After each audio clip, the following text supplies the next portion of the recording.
Well, welcome everyone. This is the session on integrating mental wellness and trauma-sensitive practices into adult ESOL.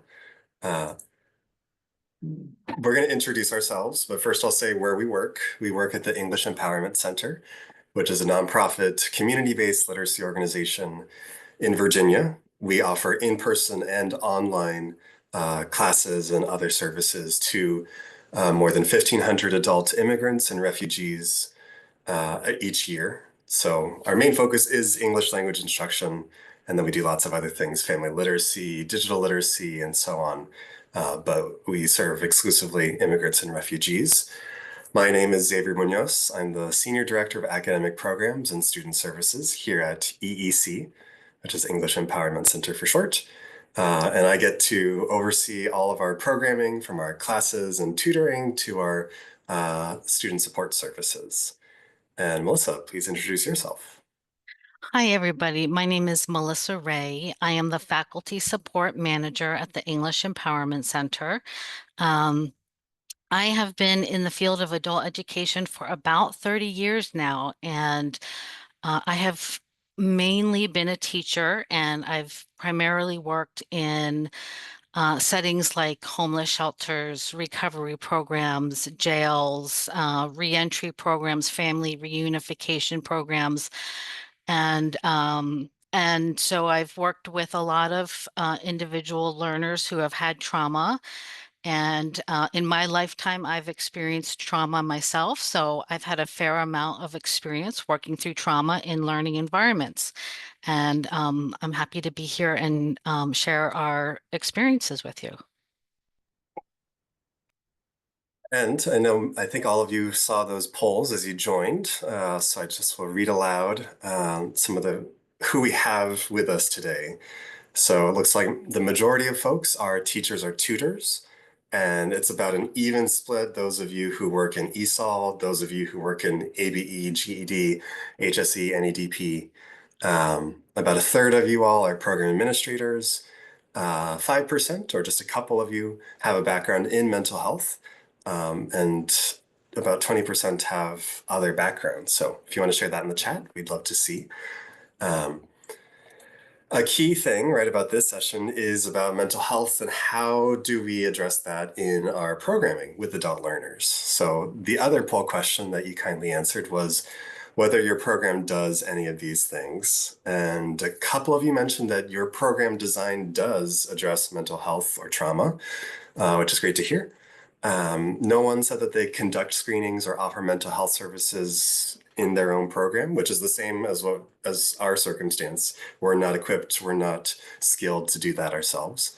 But about 2/3 of you said that you refer or are aware of providers in your area that do offer mental health services. And then many of you said that you do other things. So please do share in the chat what other ways in which you address or try to help support those who are experiencing mental health issues or who are working through trauma. But let's go ahead and continue while we wait for others to share if they'd like their strategies or what they do. But the resources from this session. So on the Whova session page, if you scroll down underneath the description, you'll see that there's a handout, and that handout has all of the links and more. So it's going to have the handout, the same link that you see here on the slide, which gives you access to the lesson plans that we will talk about and explore later, as well as links to our snapshot community resource guide. So all of that's in the handout on Whova, and then we'll add the slides sometime after today. Okay, I'm going to pass it now to Melissa.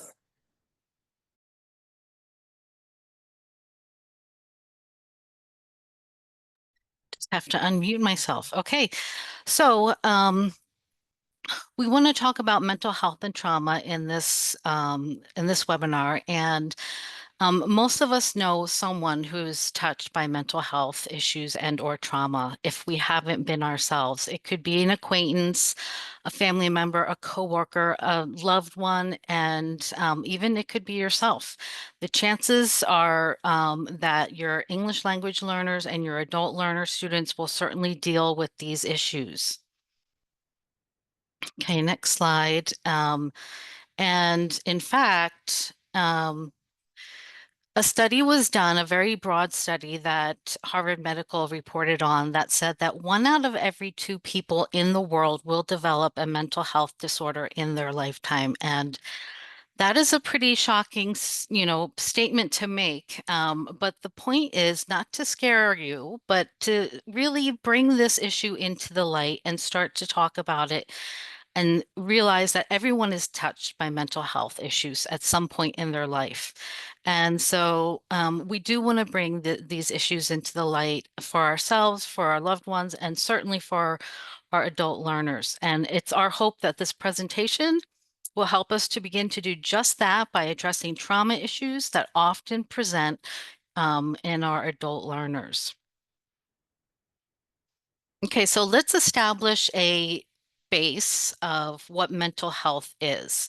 Okay, mental health is, according to the World Health Organization, a state of mental well-being that enables people to cope with the stresses of life, realize their abilities, learn well and work well, and contribute to their community. It has intrinsic and instrumental value and is integral to our well-being. So, in other words, anything that it hampers our mental health, our wellness, is what we would consider a mental health issue. That can be anything from anxiety, depression, and trauma, to a number of other things. Okay. So, what we want to do now is we want to talk about what are some of these stressors that our adult learners face, whether you're working with English language learners, ABE, GED. We're posting, we have a Mentimeter, and we would like you to go ahead. Xavier just posted it into the chat. So we're going to give you a minute to access that Mentimeter and put down some items here. All right, some stressors that adult learners face. Let's see what we come up with.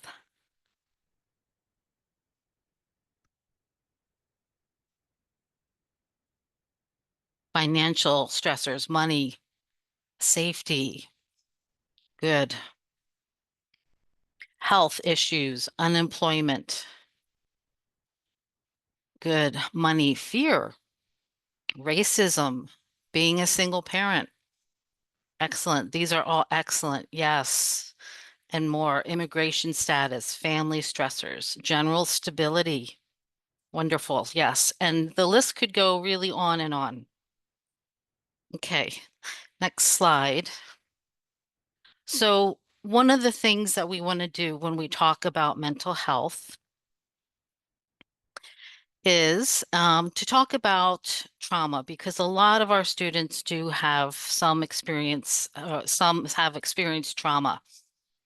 And what trauma is, according to SAMHSA, is the result from an event, series of events, or a set of circumstances that is experienced by an individual as physically or emotionally harmful or threatening, and that has lasting adverse effects on the individual's functioning and physical, social, emotional, or spiritual well-being.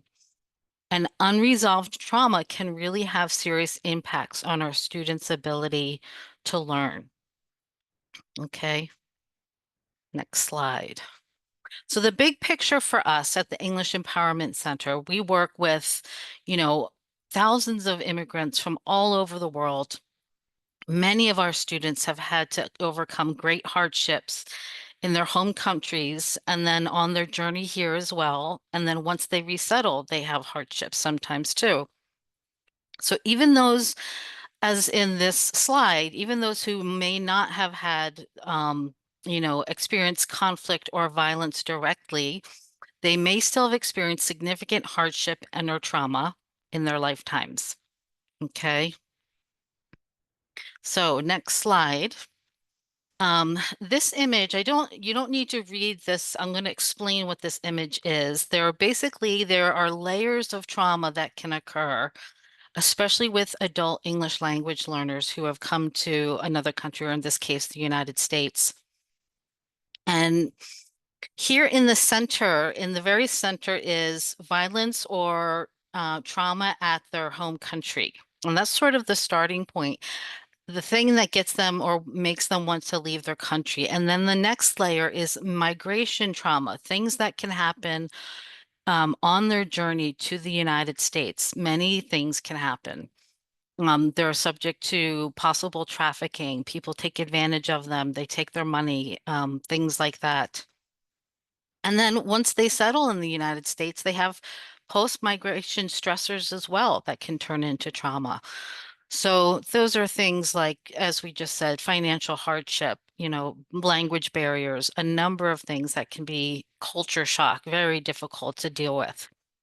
So the effect is that there is this cumulative trauma, or sometimes what people call complex trauma, that can develop for individuals, especially adult English language learners or adult learners in general. Okay, next slide. Okay, so the next thing I want you to do is to post in the chat. What are some trauma reactions you've seen? I know that many of you here are teachers or tutors, and because you're here, I'm sure you've seen some of this. What are some of the trauma reactions you've seen? And let's see what we get. Oral outbursts. Thank you, Michael. Lack of concentration, anger.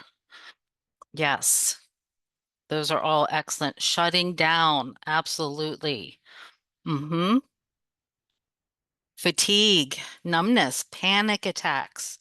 Yes, excellent. Yeah, anxiety in general, absolutely.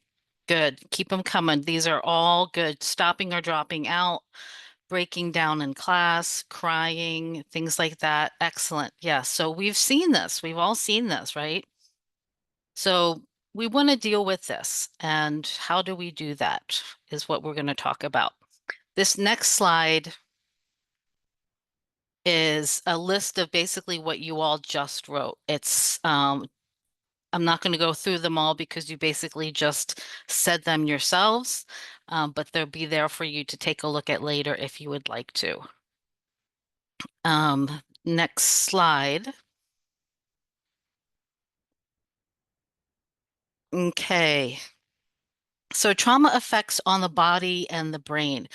So we do need to know, I know some of you, I'm sure, know this already, but the body and the brain hold on to trauma. The initial response to trauma is automatic. Often you will see people shake after a traumatic event, and that is the body's way of trying to get rid of or process the trauma. Sometimes when the nervous system is activated, cognitive brain functions stop, and trauma impacts memory involving the brain cortex, amygdala, and the hippocampus. And then trauma does not disappear over time. Instead of fading, trauma continues to be triggered and re-triggered. And it really does live inside the body until we deal with it, right? Until we get some help or process it and learn how to handle it. Okay, so the next slide, what we're going to do is ask you, what are some of the effects of trauma on learning? All of those things that you all just listed, what happens to people's learning, right, when they are experiencing trauma?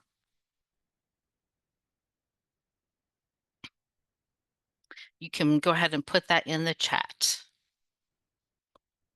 Or memory, yep, forgetting things, can't remember what was just taught. Learning stagnates, they're distracted on their phones, taking calls during class. Risk avoidant, short attention span, they cannot retain. School itself can be a trigger of trauma. They do not want to come anymore. Absolutely, Michael. Yeah, that's a great point. Okay. Yeah, those are all some of the things that we have listed here that Xavier's going to go ahead and post. Impaired sleep, inability to relax, fear of taking risks, lack of confidence, right? Decreased personal agency, sensory overload, self-doubt, perfectionism even can be a effect of trauma on learning. Okay, very good. So this all sounds pretty devastating, pretty difficult, right? But I can tell you, in my example, before I was in high school, I had a trauma experience event in my life, and all of these things sort of happened to me when I went to school. I had a very difficult time paying attention, staying focused, recalling things, encoding things into memory. But with all of that said, there is good news, right? There are interventions that can and do help those who are traumatized to learn and flourish. So that is something that we're going to work on in a bit here going forward. Okay, next slide. Okay, so one of the things that we can do, as teachers, we're not therapists or mental health professionals for the most part. Some of you may be, but in general, teachers are not the mental health professionals or therapists. But we can start by creating supportive and safe classroom environments. So Xavier's going to put up the next Mentimeter, and we're going to answer this question. How do you create a supportive classroom that feels safe? I know some of you are already doing this. And if you're not in the classroom, what other places and spaces can you make, and how can you make them supportive and feel safe? So being inclusive, create community, excellent, yes. Social emotional check-ins, wonderful. hmm Let's see what else we got. Connecting with the students, building routines, wonderful. Being inclusive, building routines. I'm having a hard time seeing all these.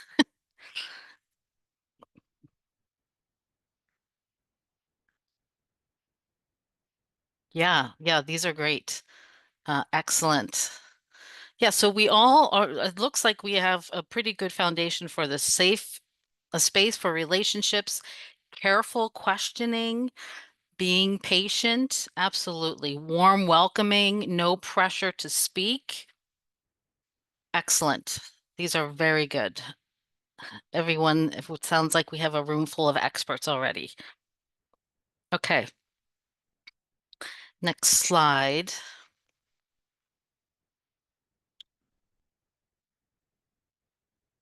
Okay, so having gone through that a little bit, we want to generally remember that trauma-informed and trauma supportive environments, we need to be aware of signs and symptoms, which we covered a little bit. And this is really a starting point for all of us. If you haven't had trainings yet in trauma-informed and supportive care, this can be your starting point, right?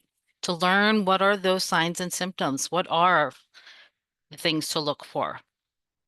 We want to co-create healing spaces initially and incorporate grounding or check-in routines in class. Those are two things that you can do. You want to provide choice in the content that you cover, in the delivery, and even in the engagement, right? Maybe a student doesn't want to move from his desk and sit with another person or something like that. We can provide choice to our students, and that gives them agency. We want to acknowledge events, class content, and issues that may be triggering. So even things as simple as getting to know you the first week, a lot of times people talk about their family back home. Even that can be triggering if it's a difficult situation and they miss their family or they had to flee. So you want to acknowledge and be aware that some content can be triggering. And then finally, we want to reframe behaviors as communication. Instead of jumping to the conclusion that a student is just a bad apple or just has issues that we can't deal with, we want to see their behaviors as a communication. What are they trying to tell us? Approach it with curiosity and empathy with those students, and that can make all of the difference and a very big difference for the individual. Okay, I'm going to pass it to Xavier next. Thank you so much, Melissa. And of course, as we go along, feel free to post questions as well as your thoughts, but questions too, we would welcome in the Whova chat or in the Q&A within the Zoom meeting. We're monitoring both of those, so feel free to use either to share questions as well. But so yes, we want to share now about this particular strategies we've been employing at our community-based organization, the English Empowerment Center, to try to incorporate more of this knowledge, this awareness into our programming. So last year, especially, we were able to make rather significant strides in enhancing how we create supportive learning environments. The first one you see here about that community resource guide. And we'll tell you more about all four of these points as we go. But we each year update our what we call our snapshot community resource guide for English language learners. And last year we really added a lot of additional provider listings. So social service agencies, other providers in the community that do offer specifically mental health and other services. We added a new section for that. And for our teachers and students, we were able to get some additional funding from the state behavioral health department to print 1,000+ copies of those to give to students in person and online. And we created a lesson plan that accompanies that to help learners, help teachers better understand how to find information in that resource guide. Um, that funding from the state, we also were able to use to pay for some trainings for our staff and instructors to build their knowledge and skills. Um, we also developed some lesson plans on mental health to help learners describe their emotions and navigate through stress, and even worked with one of our partners last spring to bring in community experts to talk with classes about resources available to them through the school districts or through the community resources.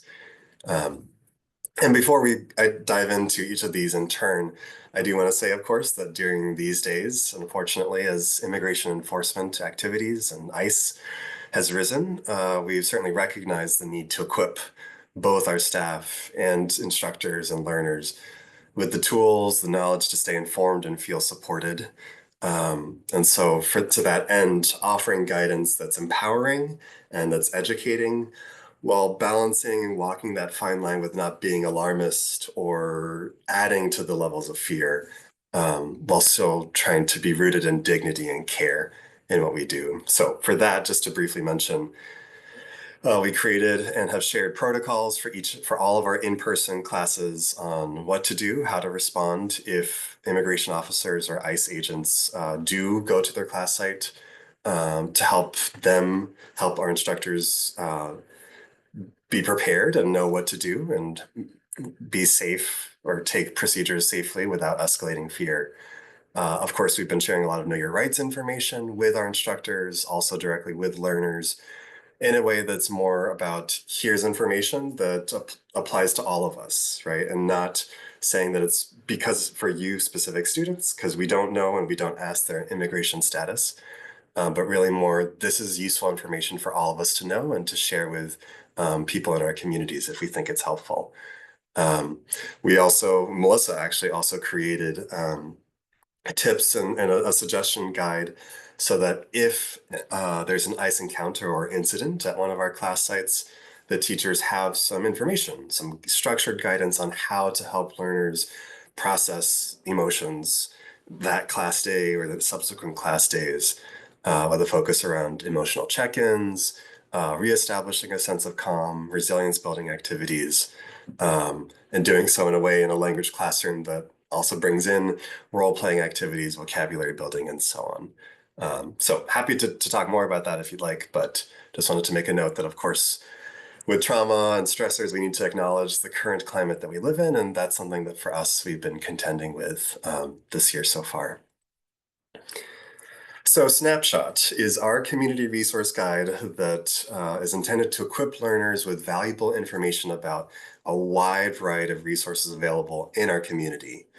Again, we are physically based in Northern Virginia, which is just outside of Washington, D.C. So this guide really centers on those resources in Northern Virginia. Um, And, at our organization, we do our best to help learners beyond just the English language classes and the education side. But we know that we have certain expertise and we also don't have certain expertise. But we recognize that we have a position of being a trusted source of information, a place where our adult learners can come to ask questions, get information that they believe is true, that we vet, of course, and curate. And so this snapshot guide helps to complement our educational programming, helping learners to be more aware of what's available for them in the community. So just to quickly show this, and then we'll have time to explore. Each page in the guide is about a certain section, such as jobs or mental health services or childcare. And in that, it's very simply listed in with the type of program or the specific location, the link or URL, and then the key phone number. Um, and that's the case for all of this pages in our community resource guide. So given that we do work with learners from the most beginning levels of ESL through rather advanced levels, we wanted this to be accessible to all of the learners to provide at least the basic information for these different providers and other resources in the community. Um, but we do want you to have time to actually take a quick look at Snapshot. So we'd love for you to have a couple of minutes. I'm going to put the link directly to Snapshot. Um, that goes to the PDF of our 2024 version. Take a few moments to look through, note things that you think might seem to be particularly useful, or things that you might add or adapt for your learners if you were to create your own guide. Um, I know in the poll before we started, um, about 40% said that they don't have this kind of guide or they're not sure if their program has one. And then 40 other percent said that they do have it. So whether your program might start creating one or you might get some ideas to adapt your own, um, I will pause and stop talking so that you can take a moment to look through ours um, and see if anything seems particularly useful. And then as questions come in the chat, we'll respond in the chat. And then we'll come back after a minute or so to hear more about what you're noticing and what stands out for you.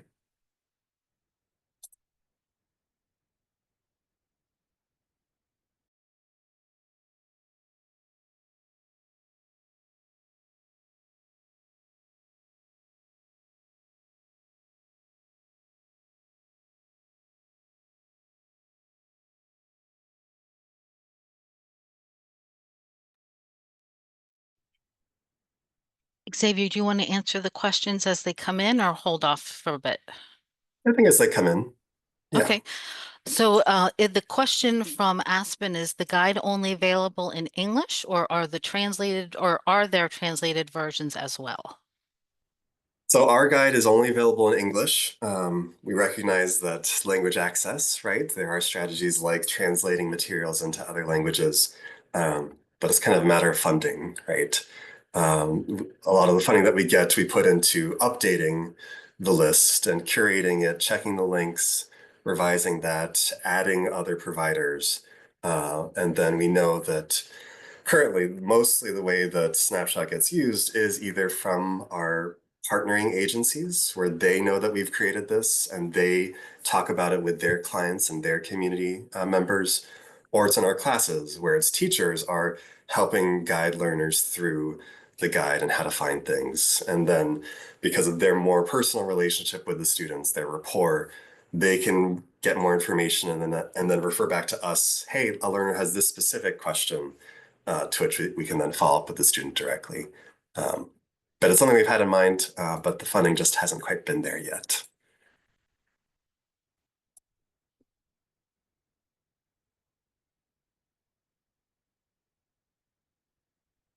So we would love for folks in the Whova chat, if there are any things that are standing out for you that seems especially useful, any sections or types of resource providers, or if as you're looking through, you're making note of things that you would adapt or add for your own guide for your program, uh, please post those in the chat.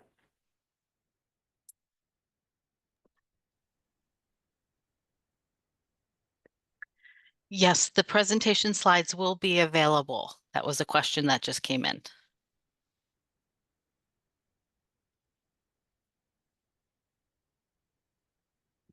Someone says that they like the table of contents and the headings and simple visuals. Real world photos to go with each of the page numbers is helpful, right? Rather than clip art or illustrations. We know, especially with less learners, that having actual photos of the objects or the things rather than drawings can make it that much easier to actually access the content. Um, I know a comment that we have gotten from some of our instructors is it'd be great if there were brief descriptions. You know, this organization, this is an overview of what they provide, or this section, here are the types of resource providers that are in it. And it's certainly feedback we're considering, but I think finding that balance between something that's simple enough, provides the key information, and can be used across a wide variety of audiences while minimizing those language barriers versus providing more detail. It's something that we talk about each year as we look to make the updates. And for now, at least, given that we created a lesson plan to help teachers work through the guide with learners in class, we felt that that has really helped um, provide the elaboration and so on for it. All right, well, we're going to continue on. Again, feel free to download that, get inspiration from it. You know, we have it publicly available on our website. It is mostly Northern Virginia focused, so most of you are in other states, so I know the specific resources won't apply, but do feel free to print it out, share it with others if you think it's a great resource to create or adapt in your own contexts. But now we're going to move on to trainings. So first, we talked about that resource guide, knowing that we can only do so much as an adult education nonprofit, and that we have to tap into partnerships and networks to provide those other services. But there are still things that we should be able to do amongst our staff and instructors, and that's where trainings can come in. So for staff, one of the things that a lot of our staff have been going through is things around mental health first aid. So general PD around mental health. Um, the National Council for Mental Health Wellbeing offers mental health first aid youth and separately an adult version, uh, often for free. You should reach out to your local governments. That's how our staff were able to attend these trainings for free. The way we attended it, it was hybrid. So we completed self-paced modules online, then attended a live online workshop to learn about these sorts of things and identify signs and symptoms and recognize what we can do and then where we should refer people in a mental health crisis to trained providers. I'll pass it to Melissa to talk about trainings for our instructors. Yeah, thanks, Xavier. So we have a regular email that goes out every week or so with webinars that are free from around the state and the country, even such as Literacy Minnesota. And they offer on a regular basis throughout the year trainings on trauma-informed instruction and trauma-informed care. Um, so we regularly promote those, but what we did with a very large number of our teachers, we have 64 teachers this semester. One of the things we did was we had 20 instructors and 3 staff took a 12-hour training from the Community Resilience Initiative. And the aim really was to get a deeper dive into what trauma-informed practices are, what is trauma-informed and what is trauma supportive, and how do we go about incorporating these things into our programming and our teaching and our classrooms. So, yep, next slide. So, one of the questions that arises from all of these resources and learning, how to be trauma sensitive, trauma informed, and building these practices is that,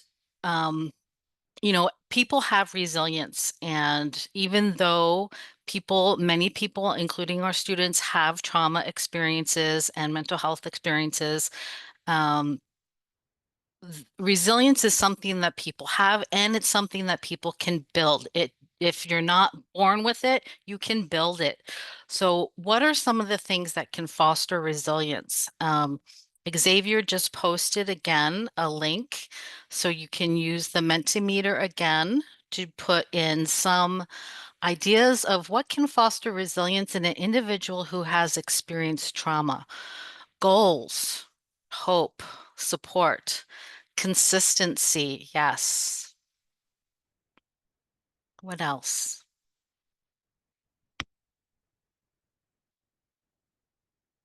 Encouragement, always encouragement for sure. Planning is important. Yes.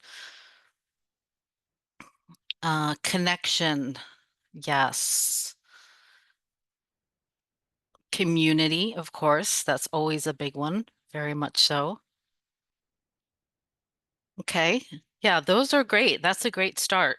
So if we look at the next slide, and you'll see here there's a list of many things that can build resilience.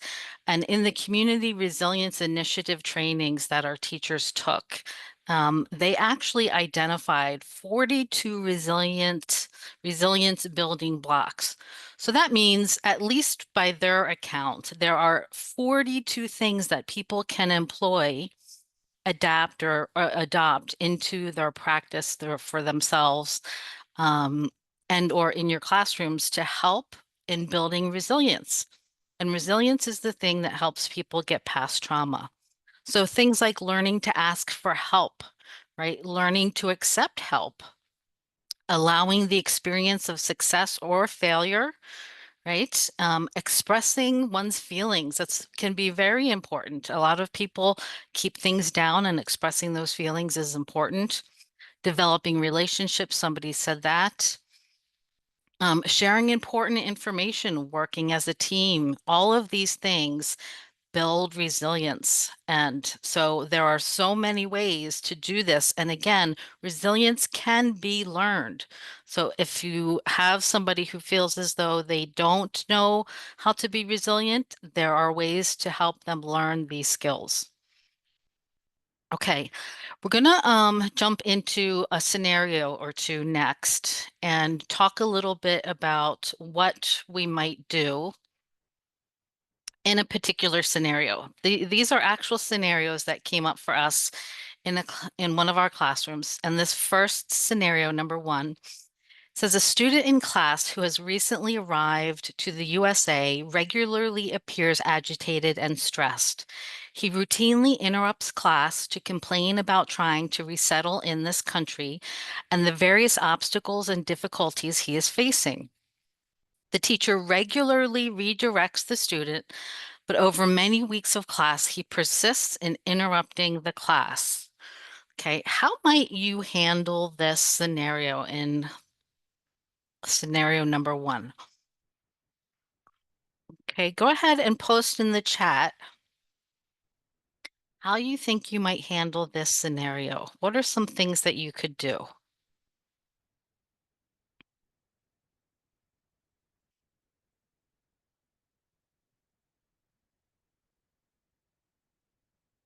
I'll give you a few minutes to think about it.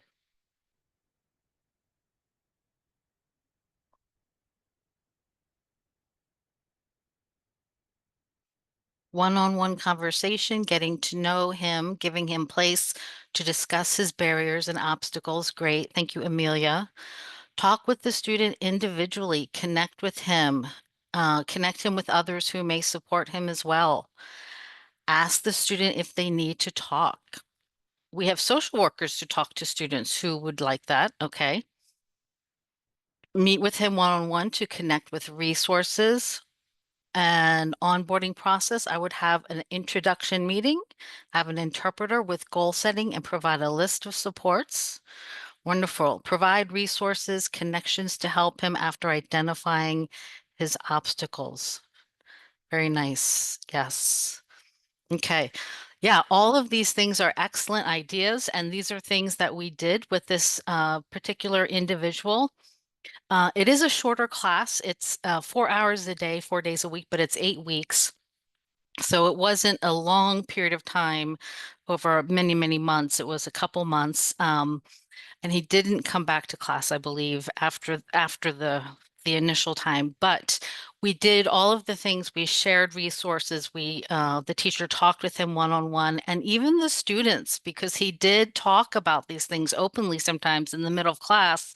Some of the other students who, the teacher does a great job building community, chimed in and wanted to help support him. So there was a community of support and people who were in a similar situation and could support him with some of their ideas did so. So it really did help this individual to have a safe space. And the fact that he even felt he could talk about this was a good, a positive sign that this is a safe space, although he was taking up class time and he was eventually redirected and got the services and things that he needed. So yes, those are all excellent topics or excellent ideas. Xavier, how are we doing on time? Do we have time for scenario two? I think so. Yeah. Yep. Okay. Let's look at scenario two. A student in a 4 hour a day in-person class becomes very agitated when the teacher asks her to change seats to pair up with a partner. The student has some history of yelling at her classmates and not wanting to follow teacher directions. The student resists moving from her seat, but the instructor insists she move to pair up. The student gets up and picks up her laptop to move, but when she gets to her new seat, she starts yelling and she throws her laptop onto the table. Okay, how might you handle scenario number two? Go ahead and post in the chat.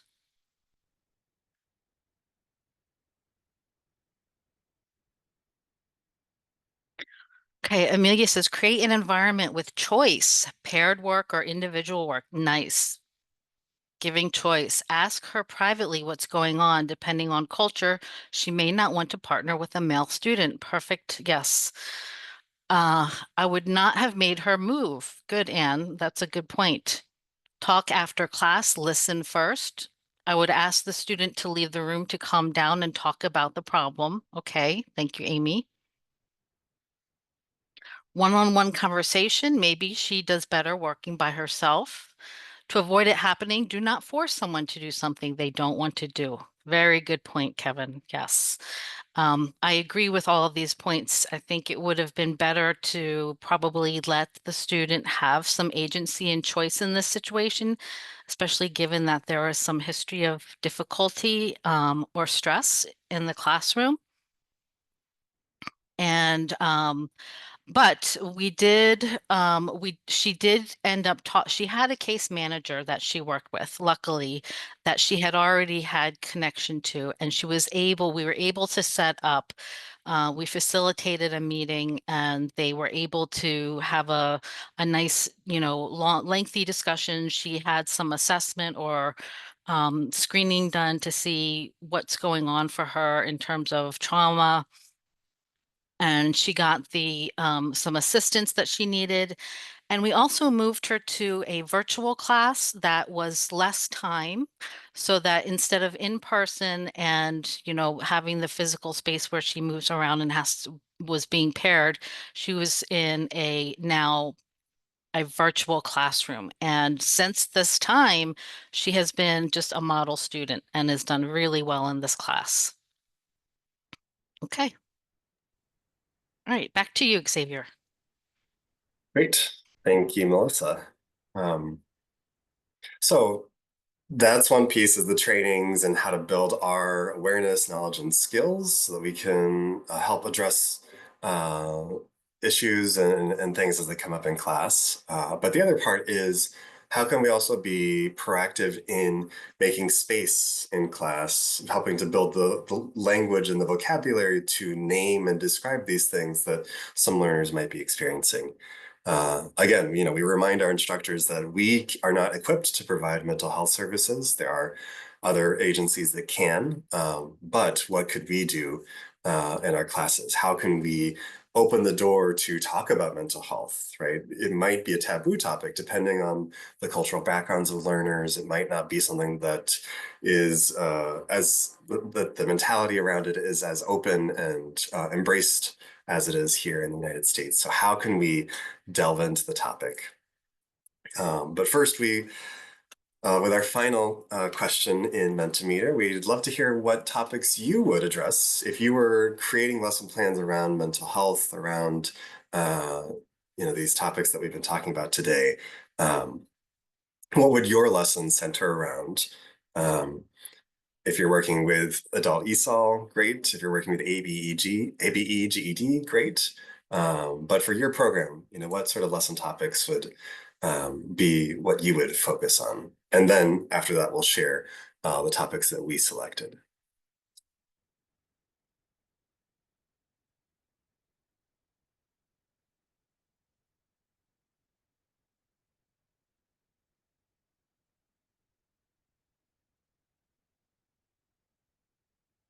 Expressing emotions, inclusiveness, emotional intelligence, self-awareness, emotional intelligence, soft skills, resources, listening to others.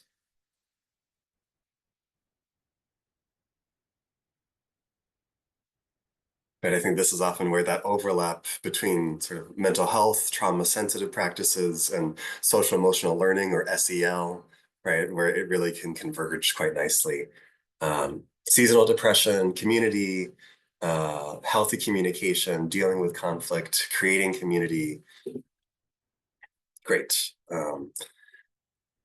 So now I'm going to switch back and share what we focused on. Again, we were able to get a little bit of funding, not unlimited, but we were able to call on one of our teachers who has experience teaching in person and online, teaching especially with beginning levels and family literacy classes uh, to write the lesson plans. But very briefly, how do we come up with them? Well, before we asked this teacher to develop the lesson plans, we did speak with some subject matter experts in family literacy and family engagement, especially in immigrant populations, to try to pin down from their perspectives what would be topics that would be great for us as the adult education provider to address in class. One of those experts was in the school district, so she's aware of what they do from the family engagement side and could speak to how we could complement that work or supplement that with our instruction. Then we did also take a look at the resources that exist, and most of those resources are listed in the session handout at the bottom section of that handout. There's a lot of free ones, but not many that are at more beginning levels, is what we found, not surprisingly. Um, so the topics, the lesson plans, I should say. Um, Unfortunately, the Zoom webinar setup, for whatever reason, doesn't let us play audio, but we do have this great video of the teacher who wrote the lesson plans describing it. So when we upload those slides, we encourage you to listen to her talk through and explain the lesson plans. But I'll give a brief overview here. Um, so the lesson plans were intended to be for multi-level ESOL classes. Because we have leveled classes in some of our programs, sort of level 1, level 2, level 3. But we also have programs like our family literacy program, where it's one class and it's entirely multi-level, from ESL level 1 to level 6, all potentially in one class. So we did ask the teacher to include suggestions for differentiation, as well as adapted or alternate materials for more beginning levels. She created materials that could work for in-person classes or online classes. All of our online classes are held on Zoom. Um, and then the 5 topics. So feelings, right? Many of you talked about expressing emotions. That was one of the topics we identified. Um, and since these lesson plans were initially targeted towards our family literacy classes, we also had a parent and child together time, or PACT time, activity lesson plan around feelings. Um, then other lesson plans were around stress and mental health explicitly. And the teacher found that that topic was just too meaty, too rich to be in one lesson plan. So she divided it into two plans. One that's about what is stress, what are some of the causes of stress, and then the next lesson being around what is mental health and what are strategies that individuals and communities can take to manage their stress or cope with stress. And as part of this mental health project, this is where we developed that lesson plan on Snapshot. So a quick look at what these things, what each lesson plan entails, and then we'll leave you time to explore some of the lesson plans before we come back and start to wrap up. Um, the lesson plans are in Google Docs. They follow a pretty typical kind of adult education lesson plan format with the objectives at the top, with the list of materials. And because it's in Google Docs, those docs link to the other materials, whether they're PDFs, whether they're slides, or what have you. Um, and then it goes through the introduction, the presentation and practice, and so on, trying to address listening, speaking, reading, and writing, and moving from sort of the word level to the sentence level to the discourse level. Most of the lesson plans come with a slideshow that will then bring in a lot of photos and some of the visual vocabulary to help with the language building. Uh, and then where we could, we did bring in open resource materials like these from Project IDEA in Washington State um, to help with the vocabulary activities. So things, and including things that would help bring in translanguaging opportunities where learners can build this vocabulary tapping into their native and home languages. So a variety of activities that are working on building knowledge of the vocabulary. So with stress, identifying which things might be negative or positive in terms of stress. Uh, then also bringing in some of the critical thinking skills, some of the STEM, science, technology, engineering, mathematics connections, especially for family literacy classes with things like bar graphs, creating a bar graph from their class and what stresses they experience. And then, of course, other things like role play scenarios, problem solving scenarios, and the like. Um, and then more classic language activities like, sentence frames, sentence starters, things to help support and scaffold the student's language. So we want to leave you with a couple of minutes, about 5 minutes or so, to actually explore one of the lesson plans. Um, So you will have seen this link at the beginning of the slides, but I'm going to post it here. And let me talk through quickly what will happen. When you click on that link, you're going to go to a form where you'll fill out just some basic information. Just helps us get a sense for the types of states and who is accessing these things. You click submit. When you click submit, it will instantly redirect you to a Google Drive folder. In this folder, there's two different subfolders. One is for after the live presentation, which has a lot more materials. But for today, for these couple of minutes, please open the for exploring during the presentation. And then here you'll see a PDF of each of the lesson plans to quickly look through. So we'll ask as you do spend the next 5 minutes looking at one of the lesson plans, pick one that interests you, whether feelings or stress or the package time activity. Quickly scan the content, look at the activities, the structure, the adaptation and differentiation notes, and then share with us in the chat here in Whova or in the Zoom Q&A. What's one activity or approach that you think could be useful in your program, and what might you adapt or add for your learners? But we'll try to be quiet now for the next 5 or so minutes. We'll answer questions that come up by typing them back in the chat. But if you have any issues accessing the link or the lesson plans, do let us know that too.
All right, so I know those lesson plans, they're pretty meaty.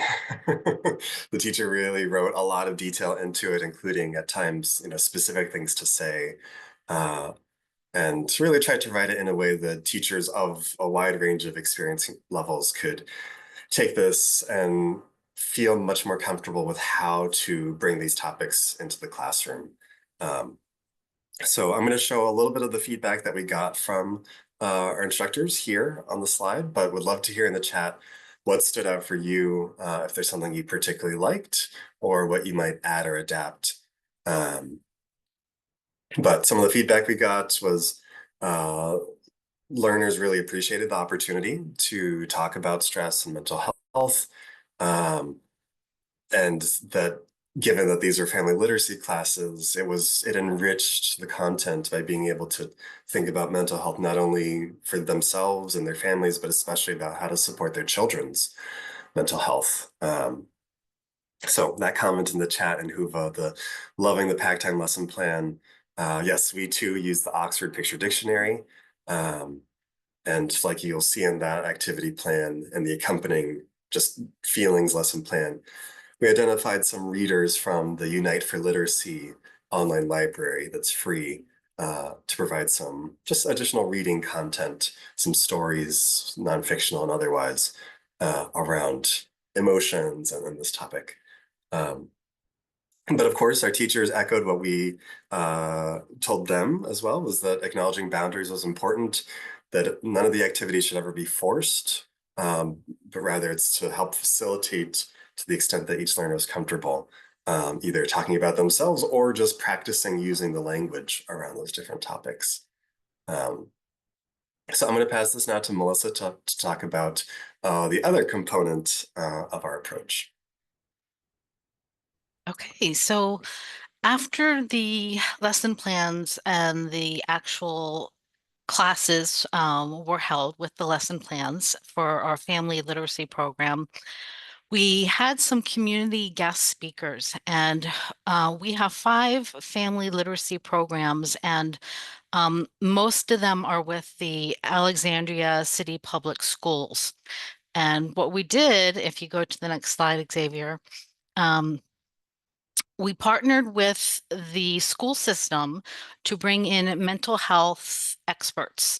And we have the director of student services, the director of social services, we had mental health specialists, and we had all of these classes except for one are in person, and we decided to have a Zoom call, a Zoom meeting in which we invited every student and these mental health experts from the school system to basically talk over what the services and the supports and the resources that the school can give, and how the school can support families dealing with mental health issues and stressors and trauma and things like that. And the it was a really great, it was a great session. We had interpreters, translating for like 4 different languages. So we had the experts speaking about the services that are available, not only to the kids in the schools,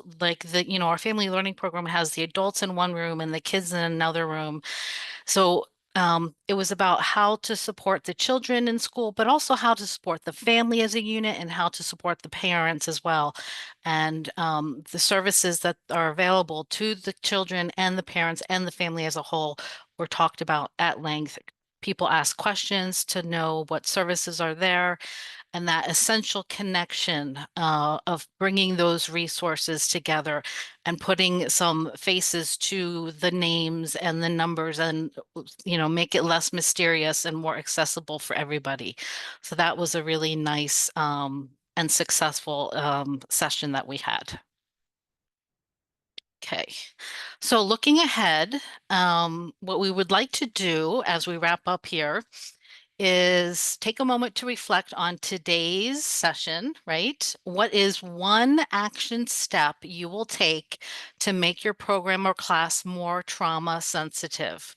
Okay, type your action step in the chat or write it down for yourself on a piece of paper, either way, but we'd love to see a few of these. in the chat one action step that you will take to make your program or class more trauma sensitive.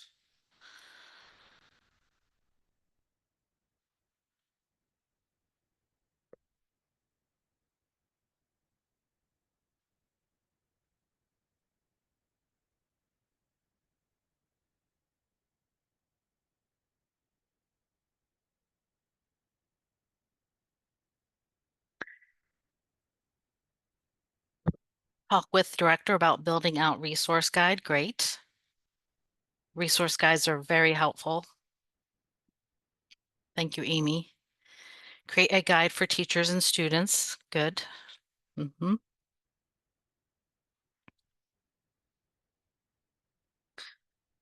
Okay. Update our own resource guide using yours as an example. Love your organization, the visuals you've included. Thank you very much, Catherine. It's very nice. Thinking about student intake processes and identifying where we can connect them with resources. Use the lesson plans and give them some language around stress and trauma. Good. I hope a lot of you use the lesson plans. They're really outstanding, and our teacher who made them is just phenomenal. So I hope you like them and use them. Okay, we are just about out of time, so I'm going to move forward and go to the next slide. Please continue to put your ideas, your takeaways either on a note for yourself or in the chat.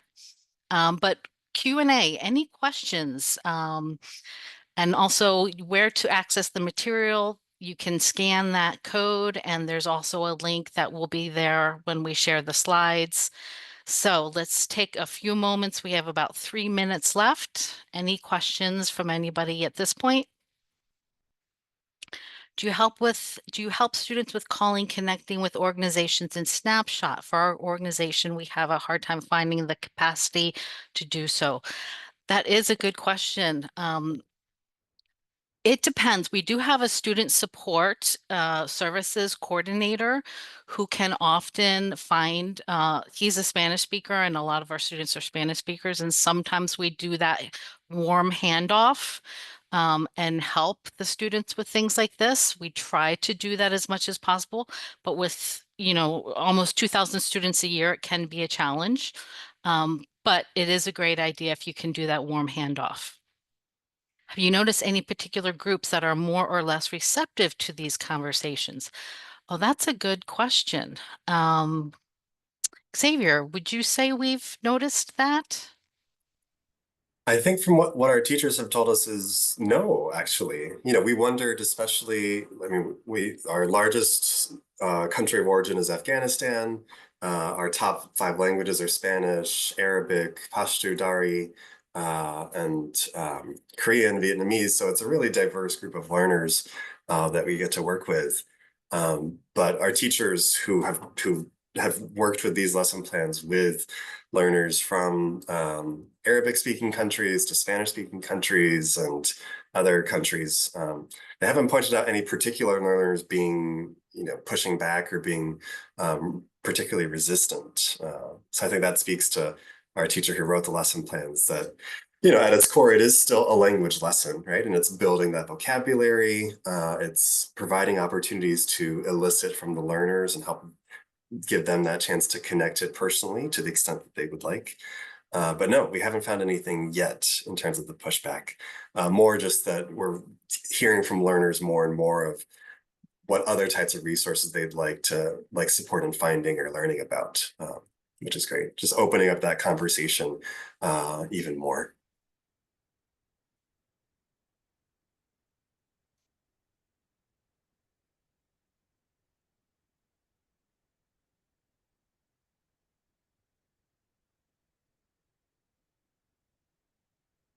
Oh, Melissa, for some reason, I'm not hearing you. Let me check the transcript to see if, Okay, can you hear no, I me think now? yes, yep. Okay. I was just saying thank you everybody for joining us so much.